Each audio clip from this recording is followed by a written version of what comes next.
at the Alice pick, I feel like it's already going to the hands of TNC if gusto mong kunin yung Alice na yun. Dahil tandaan natin si Kosei, isa sa mga paborito niyang pick, ang Alice. And if ever ibigay mo ang Alice sa TNC, they'll be very comfortable sa early game. Pwedeng Alice o kaya Farsa. Yeah. Ni Kosei, no? So titignan na natin yung mga picks and bans ngayon.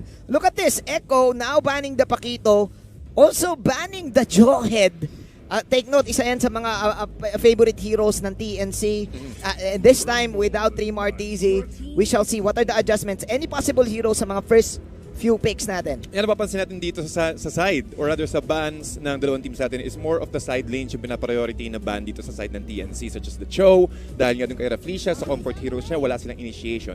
X-Borg and also the Phobius. Sa side naman ng Echo, comfort heroes din yung mga binaban nila. Again, yung Paquito, napakalakas yan. Isa sa mga comfort heroes, not actually as the individual player of TNC, but trademark na to mismo ng TNC. Yeah. So again, that's a very big impact. The aggressiveness ay nandito sa hero ng Paquito.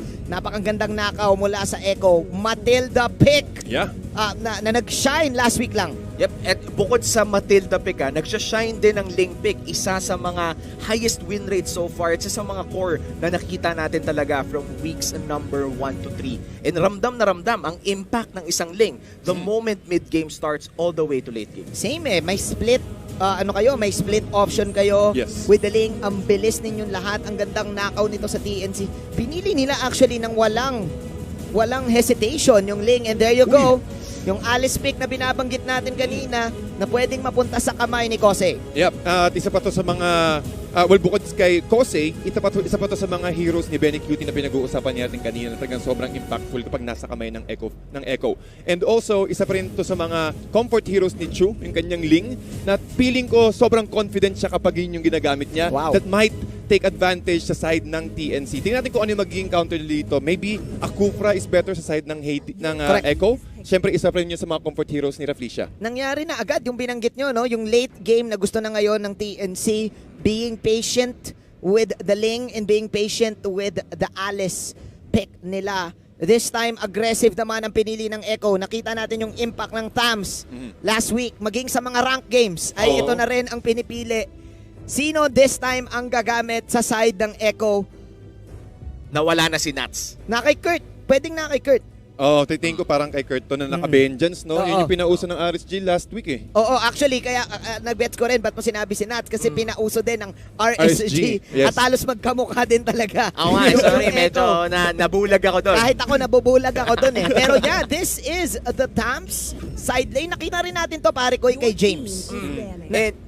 Bukod pa doon, yung TAMS kasi at least for this patch, talagang mararamdaman mo yung impact niya not just in the front lines but also in the back lines. Dahil isa si TAMS sa mga fighters na bukod sa napakakunat at napakahirap patayin ay nagdi-deal ng napakalaking damage sa mga squishy targets. Actually, kahit nga hindi mag-build ng damage output eh, no? Yung may bawas pa rin. May bawas Madaya. pa rin. Naalala ko yung binanggit mo, TDZ, na item build, the War Axe plus the Curse Helmet. Only stacks ka na ng War Axe kung ikaw ang TAMS. Sobrang bilis mo pa. Tapos meron ka pang protection with the lifesteal. Tapos armor penetration. Napakasakit niyan. And also, we need to keep in mind na nandito yung Matilda. So isa sa mga struggle ng TAMS is yung makalapit dun sa may mismong circle ng kalaban. But with the help of Matilda, yung circling eagle niya plus the guiding wind, makakalapit ka agad sa box dito si TAMS. Ganda ng binanggit ni TDZ dito. Ang nakuha ko dito, pare, ay ang taas ng sustain at ang bilis ng Echo ngayon laban sa lineup ng TNC. Mataas din naman ang sustain ng TNC. May set ka sa Alice, may set ka sa Ruby, at meron kang Ling. Pero mukhang match para sa akin yung first 3 picks. Any situational picks para dito sa last few bans and picks natin. Sa TNC entering the final bans, makikita natin na Saber ang kanilang binan. Binabawasan nila mga added aggressive options galing sa Echo Philippines. Dahil Echo right now, meron silang Hayabusa at Matilda. Isa lang ibig sabihin nito, hindi nila bibigyan ng magandang oras yung Alice early game. Bibisitahin nila yan again and again. Mas lalo na pag mag-isa yan sa kanyang lane. Pwede, no? As in, at level 1, kahit level 4, ay pwede nilang pasukan ng pasukan. Yun yung problema ng Alice eh, yung magiging aggressive ka early game at wala siyang magagawa. Let's see kung masya-shutdown nila itong Alice pick ng TNC. Echo right now taking their time para sa kanilang last banning the Kufra dito. Smart ban yung Kufra na yan dahil gusto nilang tigilan kung ano pang pwedeng pang set ng TNC. Tandaan natin usap tayo ng konting numero. Sige. Mababa ang win rate ni Ruby this season. At least for entering week number 4. Pwede pa yung tumaas dahil marami sa mga other regions of MPL, maraming nagro-Ruby, especially in Singapore, in Malaysia. Pero dito pagpasok natin sa Pilipinas, nung sinusubukan natin yung Ruby, parang medyo tagilid ang laro. Let's see, maybe TNC is playing this certain type of composition para mapataas ng konti yung win rate nitong Ruby. Kasi kung isipin mo, ang ganda ng set ngayon ng side ng TNC. You have the Ruby, I'm offended setup, sabay AOE damage ng Alice. Beatrix pa. Ha? Yung Beatrix pa. Yung Beatrix pa na ang dami ngayon na ang sobrang galing na maglabas ng Nibiru's Passion, yung ultimate, yung machine gun Kelly. Sabay Ling na pwedeng umabot na mampulis na lang. So it's all about the ultimates right now for the side of TNC. Let's see kung magiging effective ba tong Ruby pick. TDC last few picks, there you go. I Para love sa it. Echo. I love Bakit? how Bakit? Echo. Yung Kagura men, napakalaking bagay niyan para sa sa Echo. The reason why is kailangan niya mag-apply ng debuff, and one of the best heroes na pwede maglagay ng debuff, which is the Necklace of Durance, yung reduced HP regen, is yung same umbrella mismo dito ni Kagura, ni RK3. And with that, again, ang daming frontliners na mataas ang HP regen. I'm talking about Alice, I'm talking about Angela, Ling, si Ruby. So isang payong lang, pwede mag-mess up agad yung composition ng TNC, so they need to be aware. Hanapin nila kung nasan lagi si RK3. And maganda rin kasi yung scaling nila early game sa side ng Echo. Pero sa side naman ng TNC, I think they need to play safely early game Diba? RK3, gas cannon, tapos yung heroes nila, Alice, Wave clear lang. Diba? Wave clear. Wave So, clear. kailangan talaga nilang i-prolong yung fight. Mukhang late game nga ang gusto ng TNC sa laban na to. Ang crucial nung Kagura pick and Lunox pick, ang taas ng damage output bigla ng Echo. Mukhang nag-adjust sila, mukhang nakita nila na paparating itong pwedeng split type late game na gusto ng TNC. Here we go. This is the first time na makikita natin ngayon si Der at si Ben Things sa MPL. Let's see kung swerte nga pa yung kanilang debut para dito sa laban na to. Nako, mukhang mahihirapan ng TNC because when you're running rookies, you don't want them to play late game Gusto mong ilabas agad nila lahat ng agresibo, pero hindi natin alam. Baka ganon ang gameplay ng mga rookies na to. Baka sadyang passive play early game para pagpasok ng mid game, dire-diretso na to late. Parang ganun nga ang gagawin Ang ganda rin kasi ng punto talaga ni DDZ Pwede kasing maging agresibo ng maging agresibo ang side ng Echo, lalo na yung Kagura mid-game, dama mo na agad yung mga damage output, and the fact na pwedeng magdikit-dikit yung side ng TNC, mababurst down sila agad dito. Nauso ngayon yung mga dominance sa ice. Pati yung mga yung mga Necklace of Durance. Yep, pati malaking impact dito agad dito yung yung Matilda. Kasi yung early game niya, yung Soul Bloom, napakalaking impact yan. Iikot lang yan si RKT pati si Reflecia just to disrupt the farm of Chu. At yun yung ginagawa nila ngayon. Malaking impact yan kasi scaling scaling heroes ng TNC. At pwede rin maging aggressive dito yung TNC. However, they need to get the level 4 of Ben Things para magkaroon agad siya na para tumaas yung power spike dito ni Ling. Makikita natin kung aabot si Ben Things doon. Benny Cutie ay nakikipag 2-on-1. Again, ito yung problema ng Alice at level 1. Ang magagawa mo lang ay talagang mag-flowing blood. At minsan nga, halos wala pang damage, diba? Minsan sinasalo lang ng mga teammates. There you go. Just want to remind everyone na itong Echo lineup, yung naging successful lineup nila ng week 1. How dangerous is RK3 right now, Umi, para sa'yo? Sobrang impressive niya nung nag-debut siya, di ba? Well, looking at this Kagura pick, talagang siya yung magiging mid-game man ng Echo dito. Kumbaga, pagpasok ng mid-game, kailangan siya yung mag-pull ng trigger paulit-ulit. Yeah. Kasabay ni Reflecia, of course. Pag nakakuha sila ng kills early, panigurado, sasakit tong Kagura. At syempre, meron ka pang Hayabusa. So ngayon, TNC is playing the defensive game. We're looking at the levels right now. Dahil, nako, yung turtle ay open na. Umi at TDZ. Interesting, no, na binabantayan nila ng todo itong top lane. Kailangan. Doon nagro-rotate yung TNC. Kailangan ng TNC bantayan si Kosei buong araw. Nagbabank sila dito sa Alice. That is why they picked the Angela to begin with. Angelis, di ba? Yun daw pwede. Polado agad. Si Chu this time, Kurt. Dizzy, actually, with the box out, sabay na lasit ni Reflecia. Ito na yung Nibiru's Passion na meron si Ben Things. That is a 1-for-1 Pero ang daming nakuha ng Echo. Isang turtle at isang purple. Yep. At sulit pa doon kasi si Rafflesia pa lang yung yung naging ally, yung naging bait. And also taking a lot of advantage or taking a lot of objectives sa side ng Echo, talagang panalo sila doon. And dalawa agad yung hero na nakontrol nila sa bottom lane. So again, economy and also sa oras lamang kaagad yung Echo. Yeah. Sobrang ganda ng exchange na yon, lalo na kung ikaw si Rafflesia. Then look at this. Chu is level 4, Rafflesia is also level 4. Kaka-5 pa lang ni Rafflesia. Anong ibig sabihin nito, Umi? Ganda ng trades kasi ni Rafflesia. Alam niya kung kailan papasok pero mukhang si Kosei. Circling Eagle. Hindi ata kaya pa nung Angela Ultimate. Sabay, there you go. May onting pagtipi, intersection. Unti-unti na namang nakikita dito sa ating laban, TNC.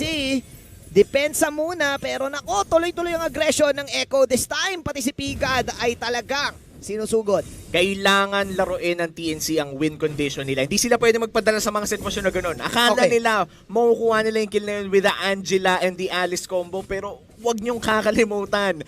Medyo mid-game, late game pa talaga sasakit yung Alice. And the moment na binitin sila, kahit 10 HP pa yan, Echo pa ang nakakuha ng kill. Any specific timing dito para sa TNC, Umi? Kasi parang bago rin sa akin to eh. Ito, Clock of Destiny, bigyan mo ng 2 minuto, tsaka ka pumasok ulit. Because TNC, kinagat nila yun ng parang libreng mani. Hindi nila alam may lason yung mani. Yun nga eh. Actually, ito mahirap dito.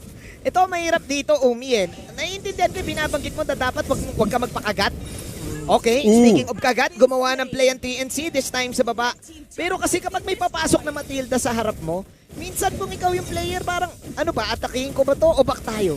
Mangyayari nun, automatic talaga magbabak ka agad. Kasi pag once na stun ka, yun yung go time ng Echo ng Echo. Bukod pa dun sa Soul Bloom, meron pa silang semi-umbrella from RK3 at si Benny Cutie, yung kanyang Chaos Assault. So nakita natin kanina talagang dinediretso. Gustong sirain kaagad ng Echo yung top lane at yun nga yung nangyari. Wala ng tier 1 turret. Pwersa ngayon si Kosei na mag-play safe dun sa may tier 2 turret. Well, ang sagot ng TNC doon, basag na lang tayo ng turret sa baba. At least nakakuha sila ng gold and at least nakakuha sila ng tower. Magre-reset na naman yung laro this time. And ang hindi, wala nang makakahawak this time kay Kurt in the bottom lane. Alam mo yung pagka pinindot mo yung Coterant Inferno, diretso, wag na lang tayo maglaban. Bumabak na lang si De. Pero sabi ng TNC, kailangan natin tong ilaban. Gawa tayo ng play sa top! Pero yung burst damage ni RK3, yung nagpatumba sa side ng TNC, miscalculations para sa TNC, paring Umi. Ito yung sinasabi ko sa'yo na mid-game man talaga si RK3 for Echo. Ganda ng pasok, ganda ng damage at dinagdagan pa nga. This is just Echo Philippines winning mid-game. Soul Bloom, meron ka pang extra dash para kung ikaw Matilda. Ang sarap ng buhay mo bilang Kagura. Tama ba, TDC? Yep, totoo yun. Pati, maganda engagement doon. Pero ang punto ko is maganda dun yung timing, yung ginawang play dito ni RK3. Nilagay niya yung semi-umbrella dun sa may pinakababa ng Tempest of Blades. Tapos yung pagkababa ni Chu, saka siya pumasok ng stun, nag-proc yung passive niya at doon na-disable ka agad. Parang ganyan. Napagamit na naman ng Tempest of Blades si Chu para lang makawala. Pigad. Tactical reposition out.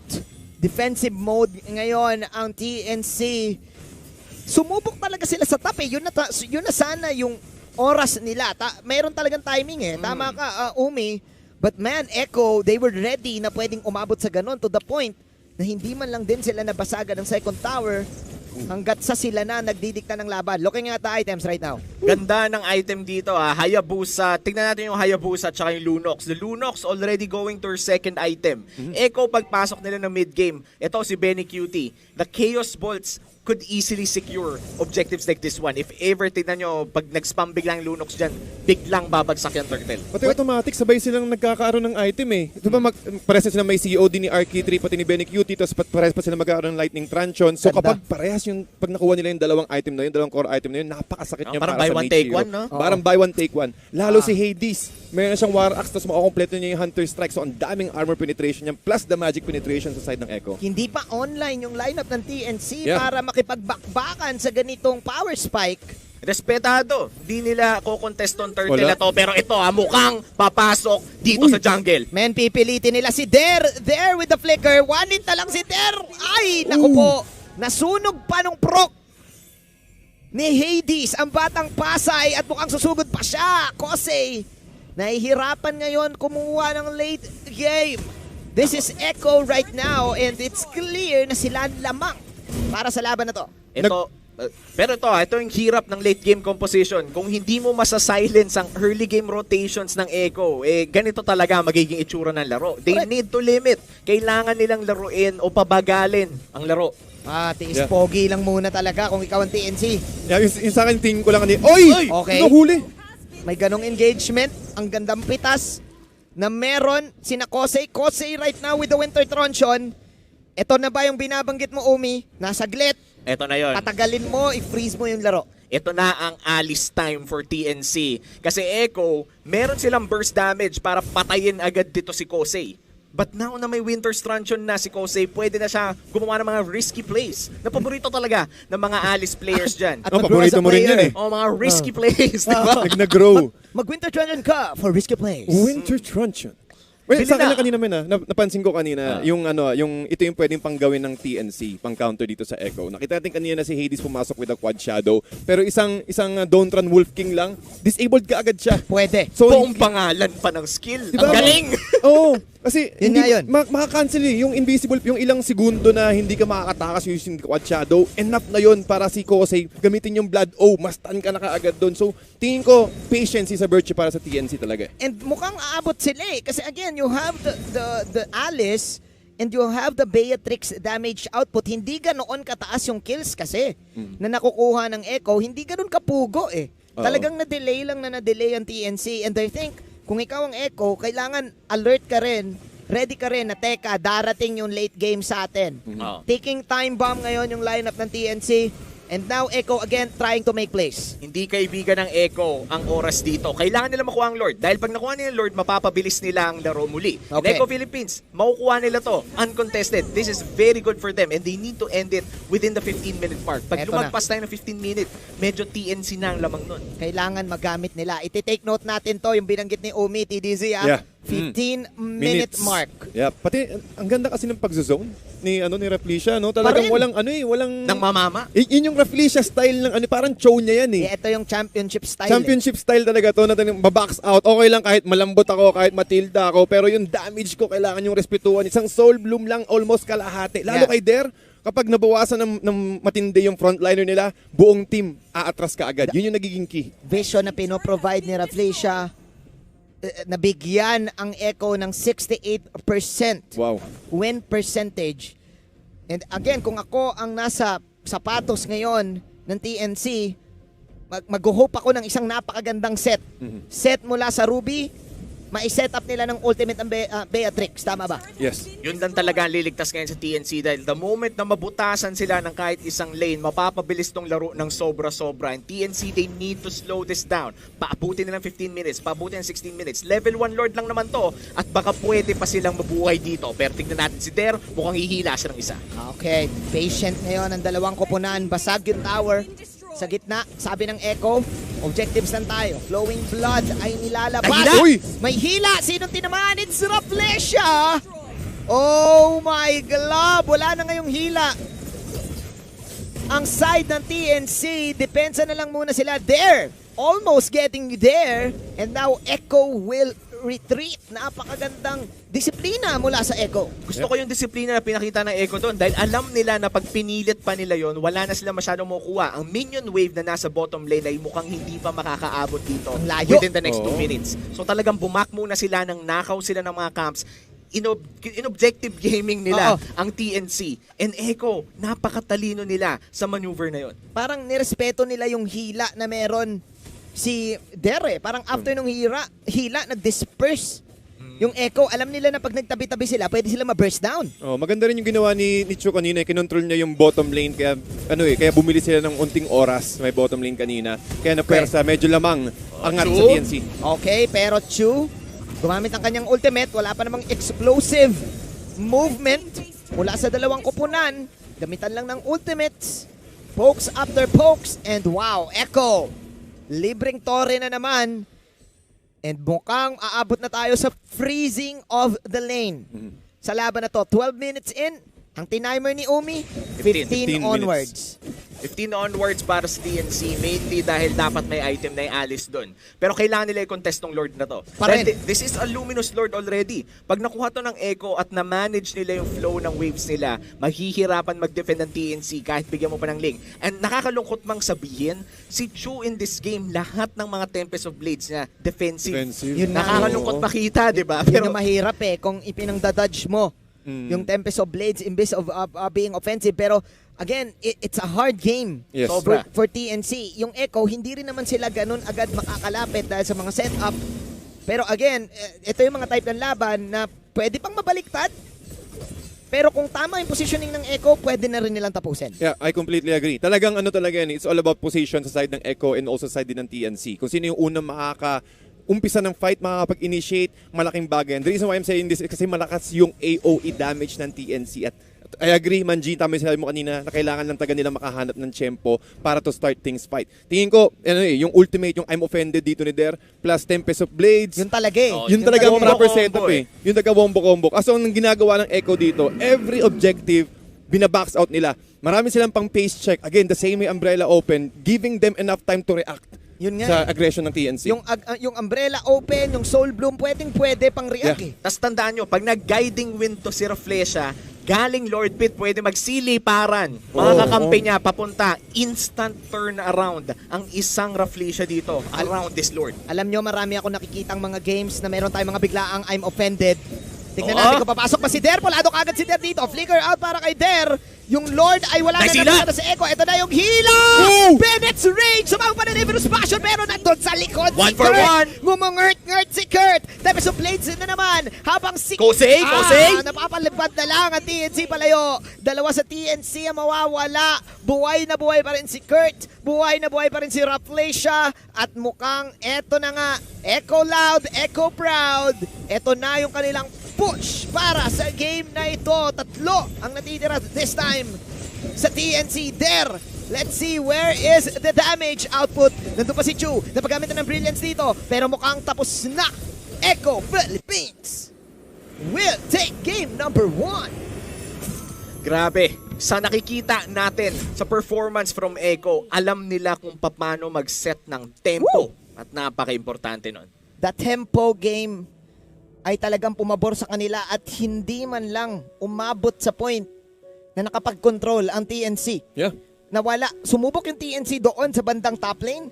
But after that, nung nalugi sila, boom, it was all Echo para sa game na to. Yep, yung early game kasi talaga, yung rotation ng Echo, malaking tulong yun. Prioritize nila si Alice nung umpisa pa lang. At yun yung isa sa mga cons kapag pipili ka ng Alice na kapag napaprioritize ka or wala kang kasama sa lane, ikaw yung FF ikaw yung focus fire, ikaw yung laging punteriya. So naglagay ka ng target sa sarili mo. May target ka dito Yun yung laging punteriya doon. And sa Echo Philippines sobrang successful sila doon at nagpapwersa pa nilang mag-react yung TNC every time na iikot sila. And yung objective talaga, the zone potential talaga ni Rafflesia, yun yung nag-iba sa timpla dito sa game mo natin. Ibang klase. Gusto ko mabalik dito sa early game na meron na ginawa ang TNC. The double gold set up in the top lane para lang tapatan si Benny, and umabot pa sa point na doon na nagro-rotate halos lahat si Chu, si Der, and wala silang makuha dito sa top. Naging safe yung Echo, and because of the vision na ginagawa ni Rafflesia, like what you've said, gave the Echo the opportunity to take this game away. Yun talaga yung problema kanina for TNC. Alam nila na ang win condition nila ay alagaan yung Alice, pero dahil sa isang pagkakamali, nawala lahat ng pinaghihirapan nila. Mamaya makikita natin yun sa match highlights, pero para lang alam ng mga viewers natin, yun yung pumasok yung Alice sa akala niyang 2v1 na lamang siya with the heart guard pa, pero namatay pa rin siya pagdating ni Rafflesia. Doon talaga makikita na disiplina pa rin pala ang timpla kapag late game composition ka. Yun nga and I think alam ng Echo na darating Kaya kumuha sila ng mga burst. Biruin mo, dalawang burst. Actually, meron pa silang extra with the Hayabusa, with the Kagura at saka yung Brilliance na meron yung Lunox. Too much para, I think, sa lineup ng TNC, parang nasobrahan na ata sa pagka-passive. Don't you think? Pati ang mobile kasi ng mga heroes ng ng Echo. Sabi mo guiding wind pa lang. Kaya may reason guys kung bakit binaban talaga ang Matilda. And isang bagay yon, early game control, mobility and shields, and also pwede ka magdala ng isang hero. Sabi mo yung Soul Bloom, kung sakaling hindi enough yung Soul Bloom, merong Chaos Assaults. Kung hindi pa enough yung Chaos Assaults, merong pang Hayabusa na talaga sobrang mataas dami ang talaga. Ang daming burst damage, magic damage. May thumbs ka pa. May thumbs ka pa. Kailangan din natin i-take note si Kurt on that last team fight targeting the Beatrix. Ang ganda nung Bennett's Rage, ang ganda nung Nibiru's Passion, shoot na shoot sa lahat, pero si Kurt ngumert-ngert. Doon sa top. Gumilid siya eh. Gumilid siya sa may siya. Sa may top eh. Iniwalay niya yung members ng ng TNC. Kaya ang ganda rin ang approach niya ng last team fight talaga. Yung thumbs ni Kurt dito, alam mo mukhang bumabalik yung thumbs talaga eh. Oo, Tingin yun ko talaga eh. pa feeling ko resurgence na talaga ni Tams. Feeling ko, ginawa ko rin actually yung content yun. Ni-research ko ng content itong Tams na to. Kitang-kita talaga na pag nilalabas siya in MPL, ang dami niyang role na nagagawa. Nabanggit ko na rin kanina eh, di ba? Fighter na tank na assassin pa. Pumapasok sa backline pero hindi mo maintindihan ba't di mo mapatay. Tapos yung carry mo, nauubos na yung buhay. Yun nga, yung Koteran Inferno passive eh. Dagdagan mo pa ng vengeance. Dagdagan mo pa na. Tapos meron pang burn. Wala nga siyang Diba? vengeance this time eh. Naka-flicker. Yeah. Panghuli ng backline talaga. Si Kurt TZ and wow, Echo. Again, this is the lineup na pinaka naging successful sa kanila. Itong lineup na to, no? Week 1. And ngayon, also,